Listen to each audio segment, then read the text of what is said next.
बिस्मिल्लाहिर्रहमानिर्रहीम। इतवार को इलेक्शन है मोहसिन लगारी का, बल्ले के ऊपर वो लड़ रहा है। जामपुर के लोगों को मेरा ये पैगाम है, आपने ये जो खौफ की फिजा फैला रहा है, ये पीडीएम का जो नुमाइंदा है, न्यूट्रल्स जिसके साथ मिले हुए हैं और जो नामालूम अफराद हिरासा खौफ फैला रहे हैं लोगों पे, फसलों के ऊपर, उन किसानों की फसलों के ऊपर जो इनकी मदद करने के लिए नहीं तैयार, उनके ऊपर ट्रैक्टर चला रहे हैं, एफआईआर काट रहे हैं, उठा रहे हैं एफआईआर के बगैर।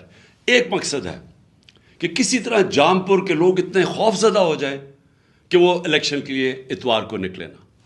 आपने सब ने निकलना है, इस खौफ के बुत को तोड़ना है, इस जुल्म को आपने शिकस्त देनी है, और जितनी तादाद में आप निकलेंगे इंशाअल्लाह इनके हर हरबे धांधली के भी बावजूद इंशाअल्लाह मोहसिन लगारी जीतेगा।